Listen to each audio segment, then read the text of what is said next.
오늘 하나님 말씀은 창세기 29장입니다. 창세기 29장 16절에서 35절 구약성경 42페이지에 있습니다. 오늘 말씀의 제목은 야곱과 레아, 그리고 부제는 사방이 막혀 있어도 하늘은 열려 있습니다. 오늘 본문은요, 야곱이 고향을 떠나 하란에 있는 삼촌 라반의 두 딸 레아와 라헬을 아내로 맞이하는 내용입니다.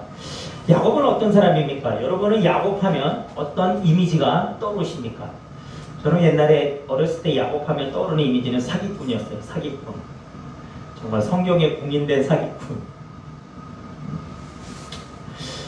야곱하면 우리가 대표적으로 떠오르는 이미지들은 아마 팥죽 한 그릇으로 형에게 장자권을 산 것을 우리가 너무나 잘 알고 있고요.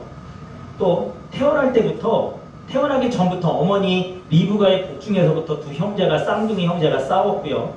또 야곱이 출산을 할 때도 형 에서를 이렇게 낳고 보니까 야곱이 형 발뒤꿈치를 잡고 있는 거야. 발꿈치를 먼저 못 내보낸다는 거죠.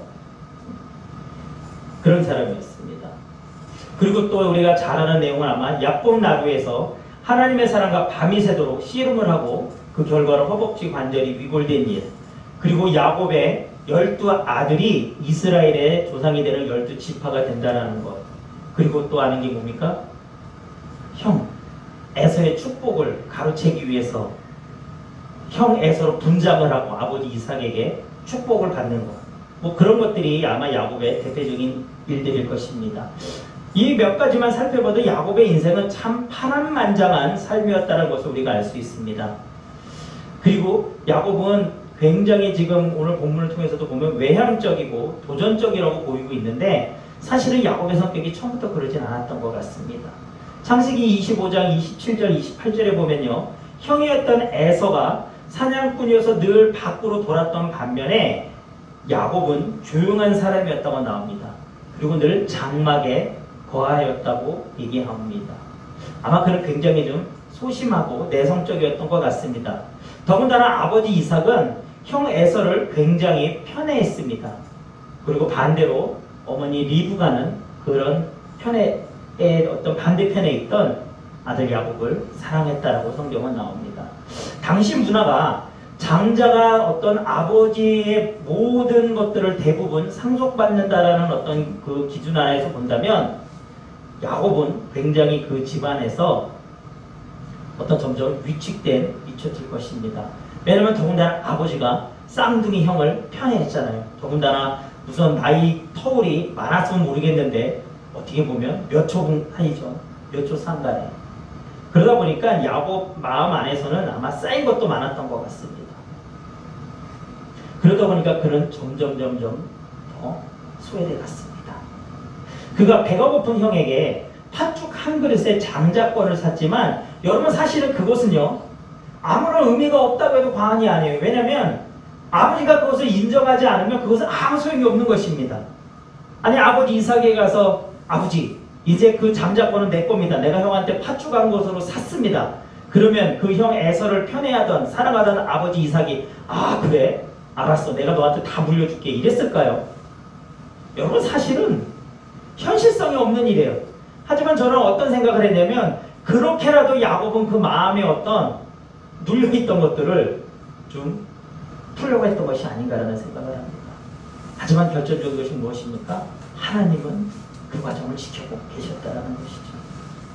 여러분 하나님은 그것을 인정하셨습니다. 그 계약관계를 어떻게 보면 하나님은 인정하셨어요. 이제는 늙어서 언제 죽을지 모르는 아버지 이삭이 형 에서에게 마음껏 축복을 해주고자 합니다. 그런데 그 얘기를 야곱을 사랑했던 어머니 리브가가 들었어요.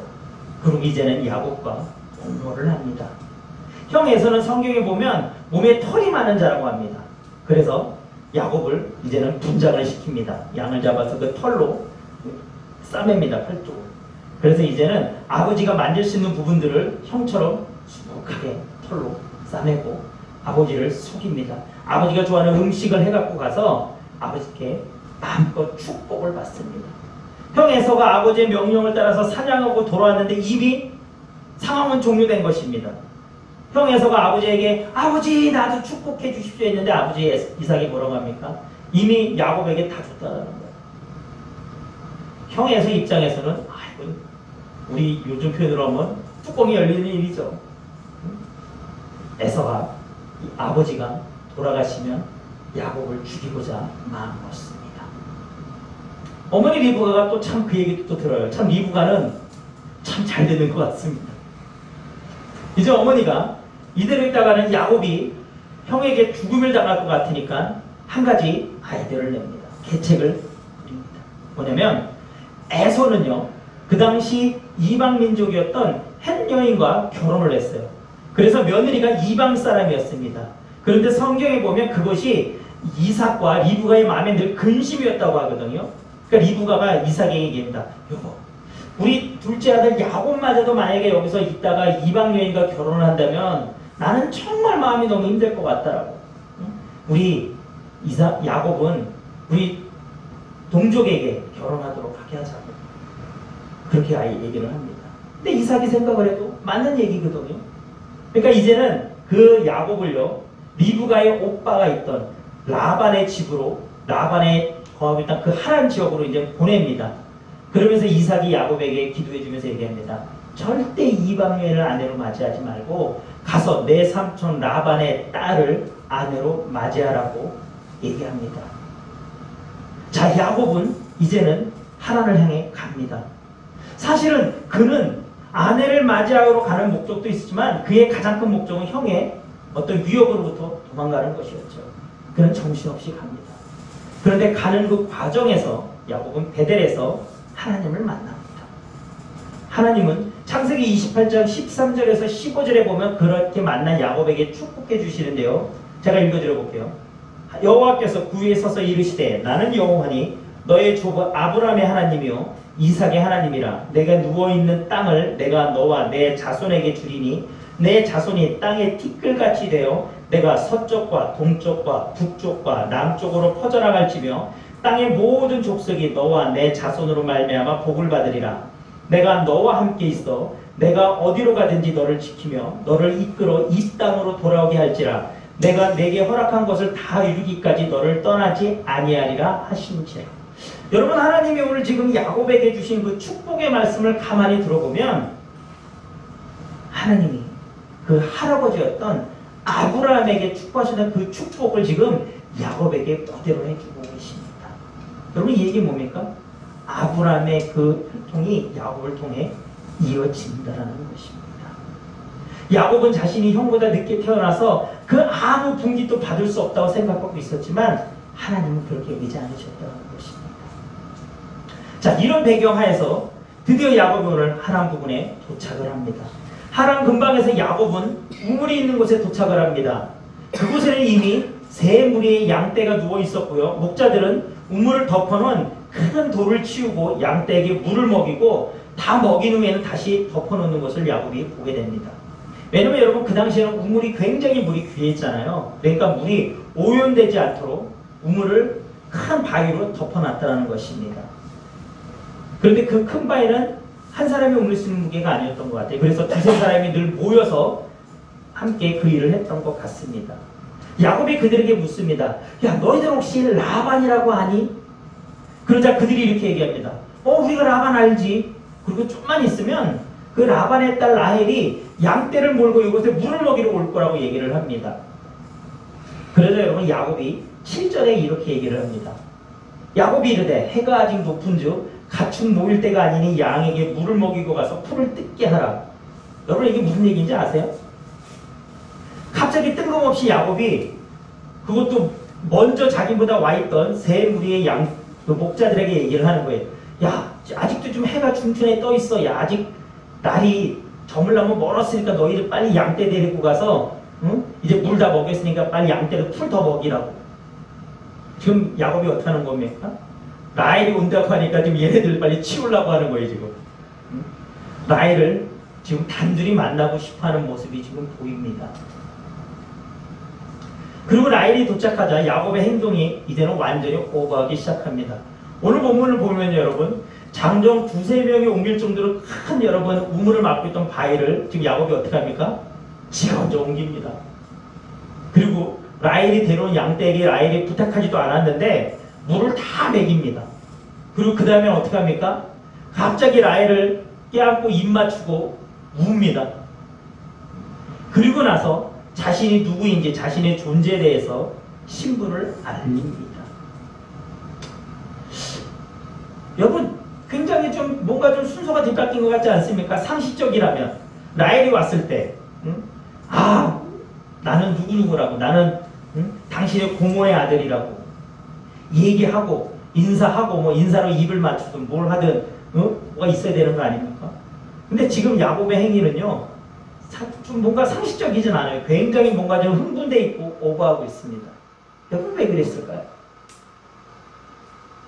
야곱에게 라헬은요 이제 얼마 안 있으면 곧 오는 삼촌의 딸은요 단순히 사촌 여동생이든 사촌 누이가 아니었어요. 야곱이 여기를 왜 와 있습니까? 야곱이 온 목적 중 하나는 뭡니까? 에서로부터의 어떤 유업을 도망가는 것도 있었지만 아내를 얻기 위해서 온 거죠. 그렇다면 지금 오는 사람은 자기의 아내가 될 수도 있는 여인인 것 아닙니까? 그렇죠? 그런데 그 아내가 딱 왔는데 성경에 보니까 라헬을 어떻게 표현합니까? 아주 곱고 아리따운 여인이라고 얘기를 합니다. 여러분 원어를 보서 보면 곱고 아리따운이라는 부분을 원어를 보서 보면요 굉장히 몸매가 뛰어나고 얼굴이 이뻤다라는 표현입니다. 여러분 야곱 입장에서는 한눈에 반한 거죠. 자기가 그 고생을 하면서 삼촌 라반의 집에 와서 딱 동네에 왔는데 마침 삼촌의 딸이 왔는데 요즘 말로 하면 퀭한 거예요. 퀭한. 더군다나 야곱의 입장에서는요. 그 라헬을 보면서 어머니 리브가를 떠올렸을 수도 있습니다. 여러분 그 야곱의 아버지 이삭이 아내였던 리브가를 어떻게 맞이했는지 여러분 혹시 아십니까? 아브라함이 나이를 많이 들었어요. 이제는 여러분 아브라함의 나이 100세에 이삭을 낳았습니다. 그리고 이제는 나이 세월이 지나서 그 아내였던 사라도 죽었습니다. 이제는 아브라함이 더 늦기 전에 이삭을 장가보내려고 합니다. 그런데 이방 땅에 살고 있던 아브라함의 주인은 다 이방 민족밖에 없었습니다. 그래서 아브라함이 자신의 모든 것을 관리하던 종 엘리에셀에게 보냅니다. 우리 동족에게 내 형제에게 가서 이삭의 아내를 데려오라고 보냅니다. 그래서 그 종이 많은 재물을 싣고 갑니다. 그리고 라울의 성에서 이제는 리브가를 만나서 데리고 옵니다. 그가 하나님께 기도했었어요. 그 엘리에셀은 하나님 내가 순전하게 신부를 구해서 돌아갈 수 있게 해달라고 기도했고 정말 그래서 라반의 동생이었던 리브가를 얻어서 데려온 것입니다. 자, 그 리브가는 그 야곱을 굉장히 사랑했던 어머니였죠. 어떻게 보면 야곱은 그 어머니의 도움 가운데서 그런 목숨도 부지했고 축복도 받을 수 있던 것 아닙니까? 그런데 오늘 그 라헬이 어머니와 비슷한 거예요. 자, 어머니도 그 엘리에셀을 어떻게 만났냐면 짐승들에게 물을 먹이기 위해서 물을 가지러 와다가 만났어요. 어떻게 보면 우물 앞에서 만났습니다. 거의 비슷한 경우입니다. 더군다나 리브가 또한 굉장히 외모가 아름다운 여인이었습니다. 그래서 이삭이 속이잖아요. 자기 누이 동생이고. 그런 사건도 벌어지지 않습니까? 그러니까 야곱의 입장에서는 야 겉으로 보는 것도 자기 마음에 딱 드는데 마치 하나님이 인도하신 것 같은 거야. 자기가 들었던 자기 어머니가 아버지하고 어떻게 결혼했는지 그거와 굉장히 유사한 상황입니다. 야곱의 입장에서는 뭐 한눈에 반하지 않을 이유가 없었죠. 자, 그렇게 해서 라반의 집에 들어간 야곱 한 달 동안 그곳에서 같이 삽니다. 그리고 한 달 뒤에 라반이 야곱에게 이렇게 얘기합니다. 야, 이제는 어떻게 성경을 보면 그가 아마 한 달 동안 그냥 그 집에 무의도식한 것이 아니라 삼촌 라반의 일을 도와줬던 것 같습니다. 그러니까 라반이 이렇게 얘기합니다. 야, 이제는 우리가 품삯을 어떻게 계산해야 되지 않겠냐, 어떻게 하면 되겠냐 했을 때 야곱이 무엇을 요구합니까? 레아와 결혼하게 해달라고 합니다. 라헬과 결혼하게 해달라고 합니다. 내가 그 대가로 7년 동안 삼촌의 집에서 일을 하겠다고 합니다. 여러분, 구약 시대 때는요, 신부를 얻기 위해서는 신부의 집에 지참금을 지불을 해야 됐습니다. 왜냐하면 그 신부가 신랑의 집으로 출가를 하게 되면 신부의 집 입장에서는 노동력이 하나가 상실된 겁니다. 그래서 거기에 대한 보상을 해줘야 됐어요. 그래서 그 당시 구약에서는요, 지참금의 보상액의 최대 한도가 은 50세겔이었다고 합니다. 은 50세겔은 어느 정도냐면 노동자의 한 달 품삯이 은 1세겔 정도였다고 합니다. 그러니까 지금으로 따지면 약 한 4년 2개월 정도의 어떤 해당되는 돈이었던 것 같습니다. 그런데 야곱이 자기는 7년을 일하겠다고 합니다. 거의 2배 가까운 것입니다. 그만큼 야곱이 라헬을 사랑했다는 것입니다. 오늘 본문도 그 7년의 기간을 야곱은 며칠처럼 여겼다라고 나온 것을 보면 라헬을 향한 야곱의 사랑이 얼마나 깊었었는지 알 수 있습니다. 그런데 그 삼촌 라반의 집에는 이삭 집안에 야곱과 같은 상황이 한 년이 있었습니다. 바로 장녀 레아였습니다. 라헬의 언니 말입니다.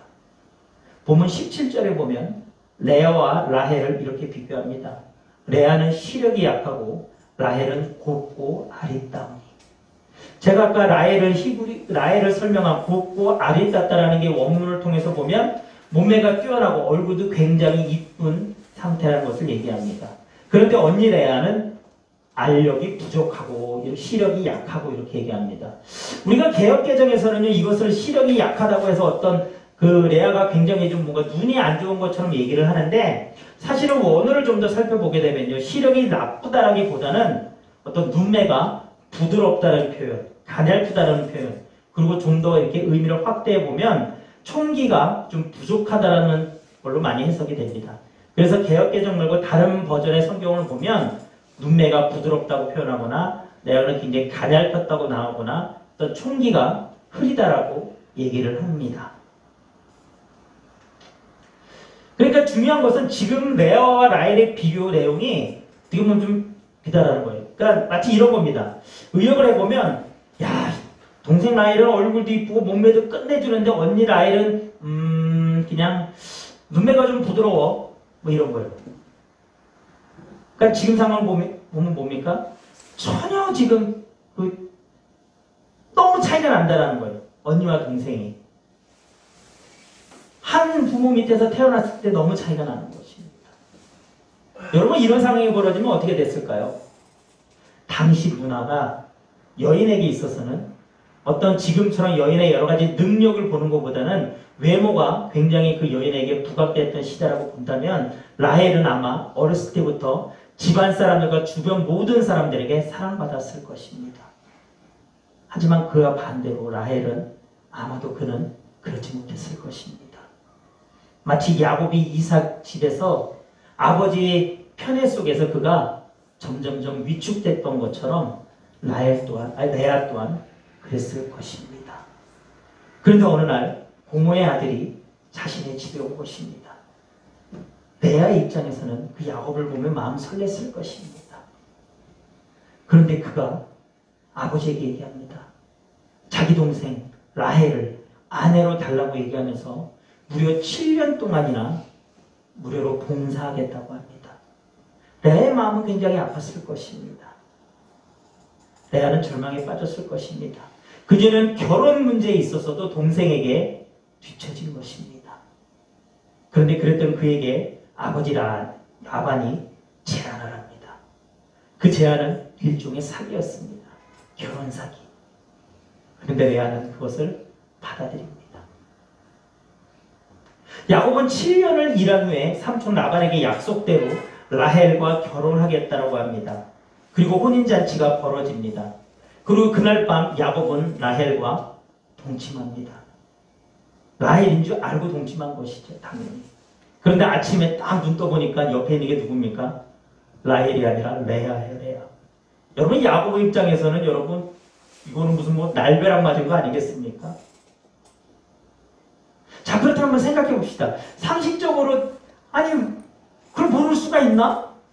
여러분, 그런 생각 안 드십니까? 아니, 어떻게 몰라? 여러분, 그런 의문 좀 들지 않으십니까? 제가 왜 모를까 한번 생각을 해봤어요. 이런 생각들을 한번 해봤습니다. 첫 번째는요, 야곱의 입장에서는 라헬과 결혼하기 위해 7년을 어떻게 보면 일을 한 거잖아요. 그리고 이제 결혼을 합니다. 그는 굉장히 기뻤을 것입니다. 아마도 그는 그날 아주 마음껏 술을 마시며 즐겼을 것입니다. 그리고 그 당시 결혼 풍습에서 신부는요, 머리부터 발끝까지 다 가리는 것이 풍습이었습니다. 그러니까 그리고 지금처럼 막 형광등이 있는 그런 시대가 아니었잖아요. 아마 어두컴컴했을 것입니다. 잘 알아보지 못했을 것입니다. 술에 취해 있었을 것입니다. 그리고 결정적으로 레아가 라헬의 흉내를 냈을 것입니다. 여러분, 야곱이 형 에서를 대신해서 아버지 이삭에게 축복을 받기 위해서 그가 에서의 흉내를 내죠. 그는 그 형을 누구보다 옆에서 지켜봤던 사람이었기 때문에 형의 흉내를 잘 냈을 것입니다. 아마 레아 또한 라헬의 흉내를 냈을 것입니다. 그런 상황 속에서 그날 밤이 지나갑니다. 그 다음날 야곱이 삼촌 라반에게 따집니다. 삼촌, 어떻게 나한테 이렇게 할 수가 있습니까? 그럴 때 삼촌 라반이 마치 기다렸다는 듯이 얘기합니다. 우리 지방에서는 언니보다 동생을 먼저 보내는 법 없어. 나한테 7년만 더 봉사해. 그럼 내가 라헬도 줄게. 야곱 입장에서는 어떻게 할 수 없죠. 받아들입니다. 야곱 입장에서는 결국 라헬을 얻기 위해 14년을 일하는 것이죠. 야곱에게 처음 7년은 굉장히 즐거운 7년이었을 것입니다. 며칠과 같았다고 하지 않습니까? 그런데 나머지 그 뒤에 7년은요, 물론 즐거웠을 것입니다. 하지만 그 7년 속에서는요, 삼촌 라반에 대한 원망과 그 일에 동조한 아내 레아에게 원망이 깃든 7년 아니었을까요? 그래서 성경 오늘 보면 30절, 31절에 보면요, 야곱이 레아보다 라헬을 더 사랑했다고, 레아가 남편 야곱에게 사랑받지 못했음을 오늘 본문은 알려주고 있습니다. 남편에게 사랑받지 못하는 아내 레아, 이제는 아버지에게도 기댈 수도 없습니다. 아마 그때쯤 됐을 때 레아는요, 알았을 것입니다. 야, 내가 우리 아버지 욕심에 내가 희생됐구나, 내가 이용당했구나. 레아도 눈치챘을 것입니다. 하지만 그 상황은 더 변하는 것이 없습니다. 그는 오히려 더 점점 더 소외됐을 것입니다. 어렵게 아버지와 사기 결혼까지 해서 얻었던 그 남편이었지만 자신을 사랑하지 않습니다. 동생을 더 사랑합니다. 여러분, 차라리 자기가 아내가 아니었다면 동생 라헬을 사랑했었을 때 그 마음이 덜 서럽고 외롭을 것입니다. 하지만 내가 아내인데, 나도 아내인데, 나보다 동생을 더 사랑하는 남편, 아마 그 마음에 더 절망이 깃들지 않았겠습니까? 그런 레아는 하나님을 의지합니다. 그에게는 그 집안에서 의지할 사람은 하나님밖에 없었습니다. 그 누구도 의지할 수 없었습니다. 그것은 그녀가 아들을 낳을 때마다 하나님을 거론하는 것을 보면 알 수 있습니다. 그런데 오늘 성경은요, 이런 상황의 레아를 하나님이 보셨다고 얘기합니다. 그래서 하나님이 레아에게만 자식을 주십니다. 레아는요, 아들을 얻을 때마다 고백을 합니다. 그것이 32절과 35절인데요. 우리 한번 같이 읽어볼까요? 레아가 임신하여 아들을 낳고 그 이름을 르벤이라 하여 이르되 여호와께서 나의 괴로움을 돌보셨으니 이제는 내 남편이 나를 사랑하리로다 하였더라. 그가 다시 임신하여 아들을 낳고 이르되 여호와께서 내가 사랑받지 못함을 들으셨으므로 내게 이 아들도 주셨도다 하고 그의 이름을 시므온이라 하였으며 그가 또 임신하여 아들을 낳고 이르되 내가 그에게 새 아들을 낳았으니 내 남편이 지금부터 나와 연합하리로다 하고 그의 이름을 레이라 하였으며 그가 또 임신하여 아들을 낳고 이르되 내가 이제는 여호와를 찬송하리로다 하고 이로 말미암아 그가 그의 이름을 유다라 하였고 그의 출산이 멈추었더라. 여러분, 큰아들 르우벤을 낳았을 때요, 그 르우벤의 이름의 뜻이 보라 아들이랍니다. 그런데 레아는 이렇게 얘기합니다. 여호와께서 나의 괴로움을 돌보셨으니 이제 내 남편이 나를 사랑하리로다. 동생은 자식을 낳지 못했습니다. 하지만 나는 남편에게 아들을 낳아주었습니다. 레아의 마음은, 야, 이제는 남편이 나를 사랑하겠지. 보라 아들이라 이렇게 이름을 지은 것입니다. 그런데 남편은 여전히 자신을 사랑하지 않습니다. 그래서 그가 둘째 시므온을 낳습니다. 시므온의 뜻은 들으심입니다. 들으심. 뭡니까? 하나님이 내가 사랑받지 못하는 내 마음의 한탄을 들으셨으니까 이제 네 아들을 나에게 주셨다라고 얘기합니다. 그런데 남편은 자신을 아직도 사랑하지 않습니다. 그가 또 이제는 세 번째 아들을 낳습니다. 이름이 레위입니다. 레위. 레위의 뜻은 연합입니다. 연합. 그는 이제는 자신이 남편에게, 동생은 아직도 아들을, 물론 딸도, 그 어떤 자식도 남편인 야곱에게 낳아주지 못했지만 자신은 이제 아들을 3명이나 낳아주었으니까 이제는 남편 야곱이 나와 연합하지 않겠냐는 의미에서 레라고 이름을 짓습니다. 그런데 여전히 남편은 변하지 않습니다. 그랬던 레아가 이제 넷째 아들을 낳습니다. 그런데 여러분, 넷째 아들에 대한 35절은요, 그 앞에 세 아들을 낳았을 때와 레아의 마음이 완전히 다릅니다. 그녀는 더 이상 남편의 사랑에 목말라하지 않습니다. 레아는 이제 하나님이 계시기에 외롭지 않습니다. 소외감도 느끼지 않습니다. 이제는 하나님이 나와 함께 하심으로 인하여서 그녀는 하나님을 찬양합니다. 그녀에게 다른 삶이 시작된 것입니다. 그래서 그가 넷째 아들의 이름을 이렇게 짓습니다. 내가 이제는 여호와를 찬송하리다 하고 이로 말미암아 그의 이름을 유다라 하였다. 그리고 나서 그녀의 출산이 멈춥니다.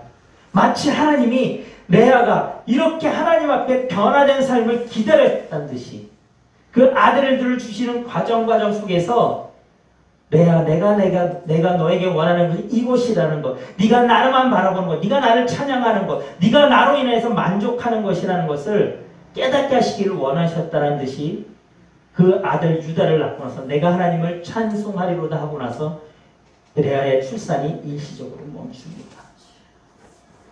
여러분, 여기서 더 가슴 아픈 일이 뭔지 아십니까? 그 당시에는요, 자식의 이름을 아버지가 지어줬습니다. 그런데 지금 유다까지 내 자식들의 이름은 야곱이 지어주지 못하지 않습니다. 레아가 지어줍니다. 그만큼 레아는 그곳에서 소외됐던 것입니다. 여러분, 오늘 야곱의 삶과 레아의 삶, 야곱의 삶이 왜 변화됐습니까? 그가 베델에서 하나님을 만났기 때문입니다. 하나님이 그의 인생을 책임져 주셨기 때문입니다. 레아의 삶이 왜 바뀌었습니까? 남편을 얻기 위해 소외됐던 그가 아버지와 결혼 사기까지 벌였습니다. 동생의 남편을 가로챘습니다. 어떻게 보면 치탄받아야 될 일을 그녀는 했습니다. 하지만 레아의 삶이 왜 바뀌었습니까? 하나님이 레아를 보셨기 때문입니다. 하나님이 레아를 긍휼히 여겨주셨기 때문입니다. 베델에서 하나님을 만난 야곱은요, 12지파의 아비가 됩니다. 비록 속여서 남편과 결혼했고 남편에게 사랑받지 못했던 레아의 인생은 하나님을 만남으로 예수님이 레아의 혈통에서 태어나게 됩니다. 여러분, 성경에는요, 야곱의 아내를 어떻게 보면 레아로 인정합니다. 라헬로 인정하지 않아요. 레아로 인정합니다. 그것이 어떻게 나오면 창세기 49장에 보면요, 애굽에서 살던 이제는 야곱이 죽을 때가 됩니다.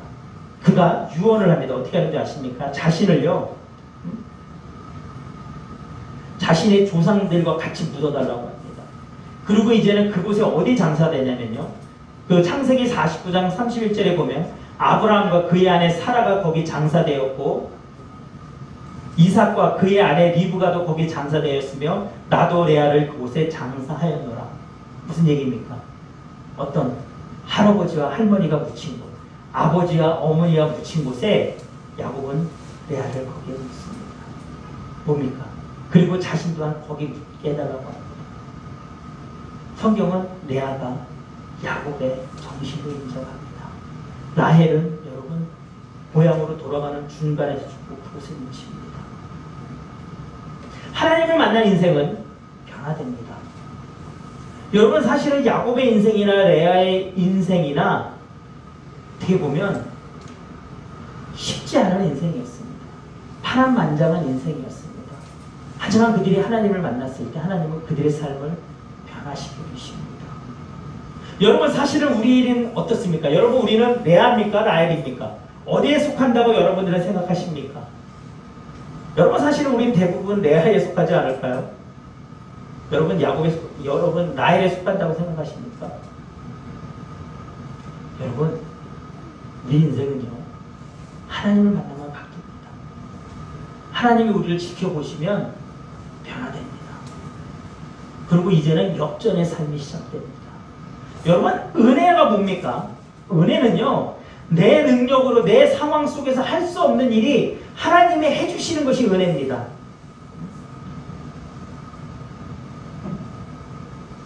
내 능력으로는 도저히 할 수 없는 것, 어떤 방법이 없지만 하나님의 전적인 방법으로 나를 그곳에서 완전히 건져내 주시는 것, 내 삶을 180도 바꿔주시는 것, 그것이 은혜입니다.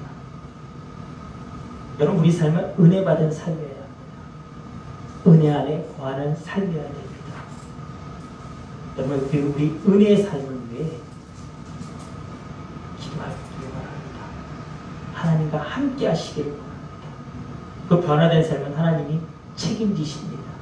오늘 야곱이 하나님이 책임지셨고요. 레아를 하나님이 책임지셨습니다. 우리 삶 속에 사방이 막혀 있을지라도 하나님을 향한 하늘은 열려 있습니다. 그 하나님을 바라보시기를 주님의 이름으로 축원합니다.